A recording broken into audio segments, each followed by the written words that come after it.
So who is Travis Hunter, right? Travis Hunter Jr., born May 18, 2003, which is fucking crazy, by the way. This guy wasn't even alive when the towers were hit, is an American football cornerback and wide receiver for the Colorado Buffaloes. Known for his two-way playing ability, Hunter won the Heisman Trophy in 2024 and was also the first player in college football history to win both the Chuck Bednarik and Fred Beletnikoff awards. He previously played for the Jackson State Tigers, where he was the highest-ranked prospect to ever commit to a football championship subdivision. Long story short, in English, that means he's a very good college football player, guys. The Heisman Trophy is obviously extremely prestigious, not easy to get. He got it, and some backlash ended up coming where his girlfriend didn't stand up to congratulate him when he went towards her and the family. And that's kind of what had people on her ass. And then from there, it started just devolving from there. So she got all this backlash. And before I even go into like how she made this video and record herself, here's a video of her and him sitting in their pajamas. It looks like this is probably around Halloween. And they're talking. I want you guys to just kind of hear this woman speak about her, about him, and we'll kind of break this down.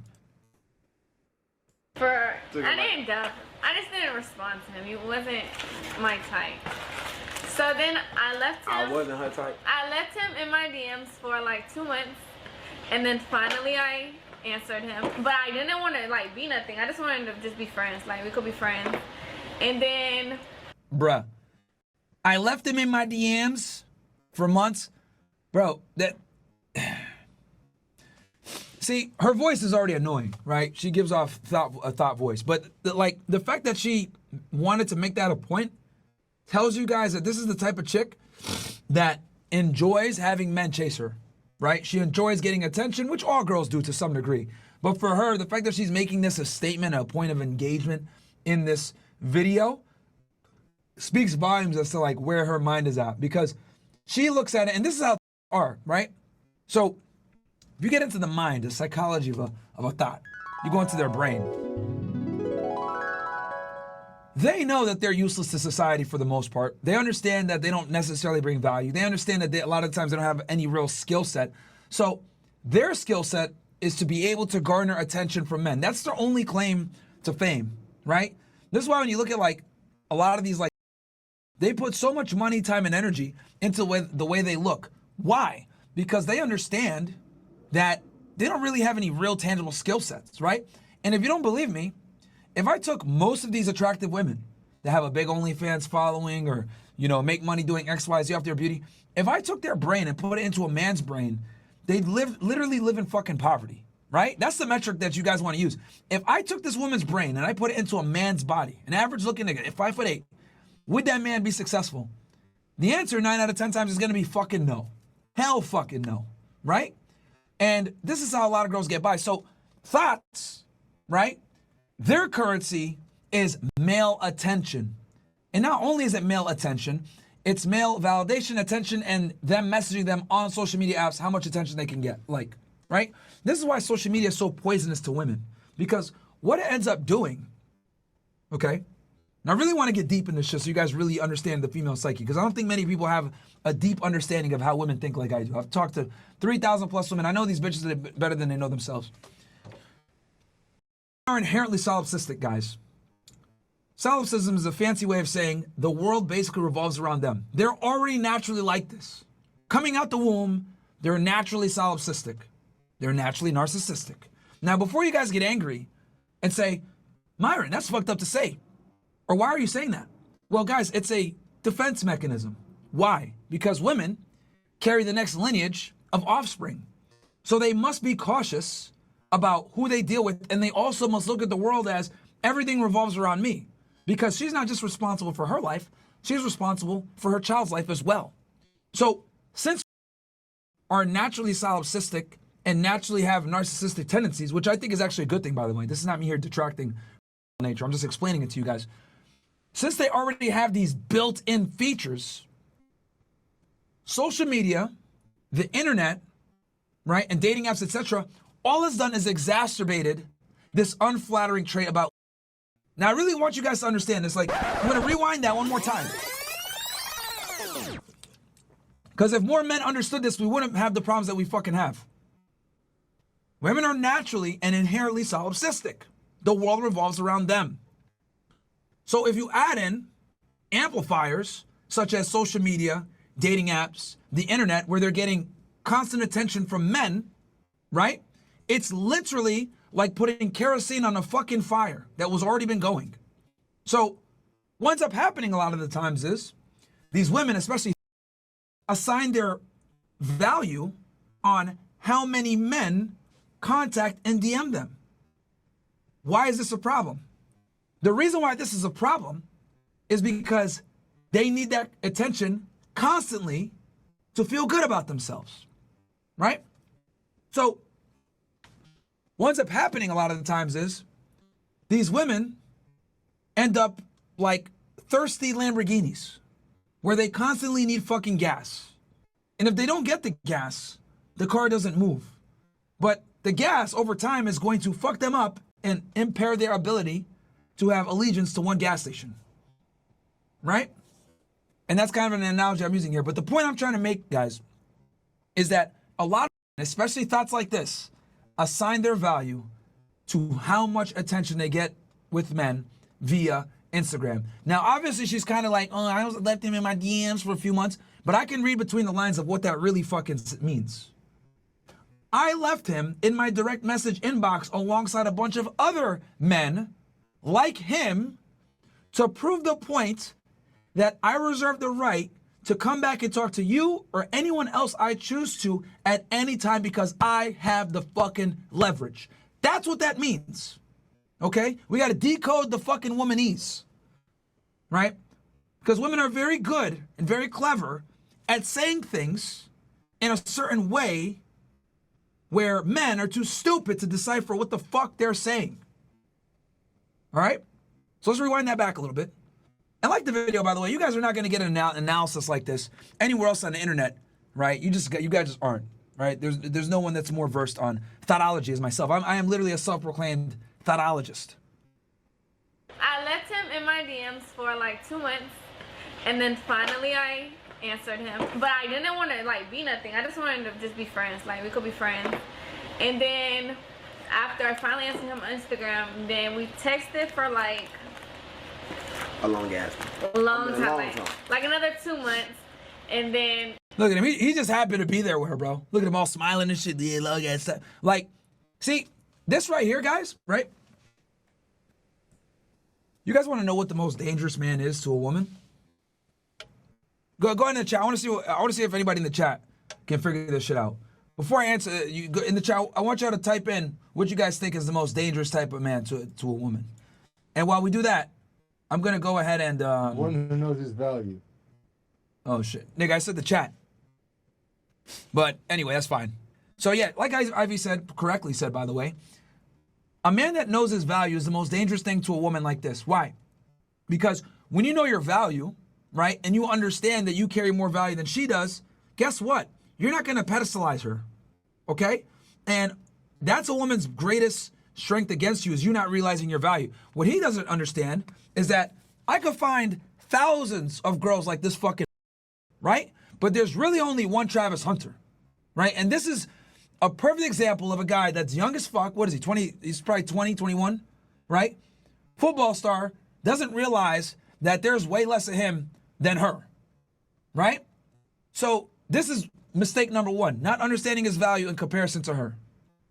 Let's keep playing the clip. he was friend zoned because I didn't like. He was like, "Am I friend zoned?" And never let a fucking woman friend zone you, bro. Ever. Ever. Okay? When a woman friend zones you, what she's essentially saying is, you are not worthy of my intimacy, but I will go ahead and use you as an emotional tampon so that you can give me boyfriend energy, right? Hot take here. But I genuinely believe men are useless if you're not intimately involved with them. And I'll explain what I mean by this, okay? To a man at least, right? In most of the situations. Are there situations where they can be useful? Of course. But in most situations, the answer is no. And the reason why is because women need to be able to look up to their man and find him arousing, but also respect him to give him the best. To get the best out of a woman, you must be with her to some degree. This is why when you look at like, and I hate to use these guys as an example, but it's just to more show you the female psyche here because we're talking about female psychology. When you look at pimps and, you know, guys like that, what do they do? They're able to get the money from the women. Why? Because the woman, 9 out of 10 times, every pimp will tell you, you need to hook up with your girl, your working girl, right? Because that's the only way she's going to have real allegiance to you. So to get a woman's full compliance, you need to be hooking up with her. That's just how it goes, right? So when you're in a friend zone with a woman and that intimacy is cut off, you're not getting the best from her, okay? Now, women could be fantastic companions if you know what you're doing and you're red pill aware. But if you're not, and you're sitting here like a simp in the fucking friend zone, she's getting all the value while you're providing all the value and you get nothing in fucking return. Right? Like, and so you guys understand, that's the equivalent to like, let's say you got a girl, you call her over every night at 3 o'clock in the morning and you smash her and just kick her out, you don't talk to her after the fact. That's what she's basically doing to you when you're in the friend zone. She's using you for your non-sexual attention, wasting your time, getting everything that she needs because women want attention and men want sex, and you get nothing in return. So you guys should never accept being in a friend zone with a woman. Why? Because even if you get her, as this guy got, and we're going to talk about this, you went about it in the wrong way. You went through the route that will put you in a bad predicament. I'll give you guys an example. Let's go into a dream scenario. I might be showing my age with this one, but fuck it. Anybody remember Pokemon Red and Blue version? Right? Now, as you guys know, Pokemon is a game where you have these, you know, monsters, animal monsters, where you can train them and fight them in the wild, and they level up as they train more and more and fight, right? And in the old Pokemon versions, Red and Blue, you used to be able to do a cheat, right? And you would get this thing called a rare candy, right? And this rare candy, basically, it would level up your Pokemon one level without him having to fight in the wild, right? So you would be able to do this cheat, use a Game Shark or whatever, and get 100 rare candies. And you can just give it to all your Pokemon and level them up to level 100. The other option is you take your Pokemon out into the wild and you just constantly train them and fight them, right? So let's say you take 2 Pokemon. One got 99 rare candies. The other one got 99 level through fighting in the fucking battles, through the trenches, right? So both Pokemon reached the same level. However, one got there through cheating, through getting rare candies. The other one got there through diligent hard work. When those 2 Pokemon fight, the one that went through the training has higher attack power, higher special power, higher defense power, and higher speed, right? Versus the Pokemon that used the rare candy. Though they're both level 99 or 100 or whatever you want to say, the Pokemon that went through the trenches is significantly stronger despite them being the same level. That is the same exact concept when you're in the friend zone with a girl. If she friend zones you in the beginning, it means that she didn't like you that much. She didn't see you as a real sexual viable option. If you end up getting into a relationship with her after the fact, you got there by ill means. You didn't get there in the optimal way. So, though you got her, you're going to deal with more bullshit since you got her through the friend zone. Because the fact that you're willing to sit in the friend zone proves to her that you're a lower status male and that her time is more valuable than your time. Her needs are more important than your needs.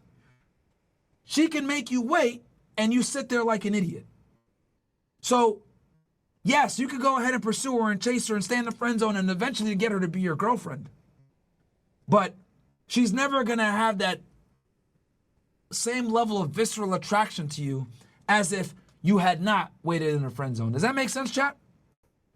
So can you break out of the friend zone? Of course. But when you break out, you're going to deal with other hurdles that another guy that was simply just attractive from the beginning will never have to deal with. All right. Anyway, guys, we got, almost 4,000 ninjas watching on the stream. Do me a favor if you're watching this shit on YouTube. We only got, I think, 600 likes? We need 2,000 likes, niggas. I'm over here on a fucking off day, midnight, spit facts for you niggas, and you guys understand female nature. Because knowing this shit, guys, will literally save your life. A lot of you niggas listening right fucking now have a that has you in the fucking friend zone. Every single one of you guys, more than likely in here, I'm willing to bet. More likely than not. You guys have some that has you in the friend zone right fucking now. And this shit is hitting home. And you're realizing, oh shit, what am I doing? And it's very important that you guys understand this shit. Let's keep going. Yes, I was not into him. And then finally, I had to go to a friend's birthday dinner. And I didn't want to go by myself. So he was like, oh, I'll go with you. And then Translation, the guy that she actually likes didn't want to go with her. So he was on deck and ready to go. Her first option wasn't available. That's what she doesn't want to tell you guys. All right? I need you guys to understand this a very ugly fact about modern women. I'm cooking tonight. I need you niggas to like the goddamn video, by the way. We got And 745 share the likes. fucking space. And share the space too. I put in the nest. Unfortunately, we can't share the direct space, but I just tweeted it. So you could go to the nest and then retweet that like a normal tweet, or go to the top right hand corner and then invite via DM, share via post, copy link. I go ahead. Thank you, Ivy. So, shit, what was I saying? Fuck, I lost my train of thought. What was I saying, Ivy? You said you were cooking. No, before that. You said females like this. Before that. Teaching us about female mindset on the off night. Oh, yeah, sorry. Thank you, guys, sorry. Yeah, so this night, her first option wasn't available. And the ugly truth is, thank you guys for helping me, reminding me. The ugly truth is this, guys. Every woman is spinning plates, right? For those that are unaware, spinning plates basically means you're spinning plates, right? And you're keeping them entertained with your, with some fucking theatrics of keeping them going, right? And what most women are doing is, right, especially attractive ones, is they put men in compartments, right? So she got a guy that she has sex with that she's actually genuinely attracted to. She has a guy that she's talking to that's like maybe the backup. She has another guy that orders her Uber. She has another guy that gives her money. And she has another guy that just simps on her. Like, women put men into certain roles, right? So any girl that's halfway attractive is going to have this roster, for lack of a better term, of men. Now, in this situation, what probably happened was the guy that she was dealing with, that she really likes, probably wasn't reciprocating the same level of likes and didn't want to go with her to this thing, or maybe he wasn't available. So this guy was available, took the opportunity, and was able to make something of it, right? But the only reason he even got the opportunity because someone else allowed him to have that opportunity, right? So she wasn't his first option. And whenever you're not a woman's first option, you're going to pay for it later. One more time for you guys. Anytime you're not a woman's first option, you're going to pay for it later down the road to some degree. Okay? Whenever you guys are in Target or Walmart, right? And you see a girl berating her man, that's why you can't do anything right. Or she's arguing with him, nagging him and shit. You guys want to know what I see? I see a woman that's arguing with her third, fourth, fifth, sixth, seventh, eighth, 10th choice. The guy that she originally wanted didn't want her back. So she realized, damn, I'm gonna have to just cut my losses and get with this nigga over here. But the problem with that is she still feels in the back of her mind that she deserves the guy that didn't want her. So she settles for this guy. But a byproduct of her settling is she's gonna be angry. You guys ever go to like a restaurant and you get a certain type of food that you like, right? All day you're looking forward to it, to get this meal. And you go to the restaurant and some new niggas in the kitchen and he makes your order, but he adds like some sauce that you don't like, right? And instead of having them go back and remake it, you're like, you know what, it's fine, I'll eat it, right? What are you gonna do? You're gonna be pissed off, you're gonna be annoyed, and you're gonna sit there and begrudgingly eat your fucking meal, right? You accepted it, you're eating it, but you're still unhappy with the end product because it's not what you normally like or go for, right? There's gonna be a little bit of disdain there because you were looking and expecting something else, but you got something somewhat like it, but it wasn't your first option. That is precisely how women feel about men. Okay? They'll tolerate it, but there's going to be some level of resentment in that. And that's what she's doing with this guy. Like the goddamn video, man. We're cooking tonight. Then he went with me, and then we was in love. Yeah, we was in love ever since then. Like we hung out the Literally next the weekend. Yeah. No, that was during a week. We went to Top Golf. That was our first day, Top Golf. Yeah, and then I our second. was still in high school. Yeah. And I had school the next day. The next day, cause we went on a Sunday, facts. No. Yeah. And obviously, look at him. He thinks it's all funny and cute. You know, he's a young guy. He don't know better, right?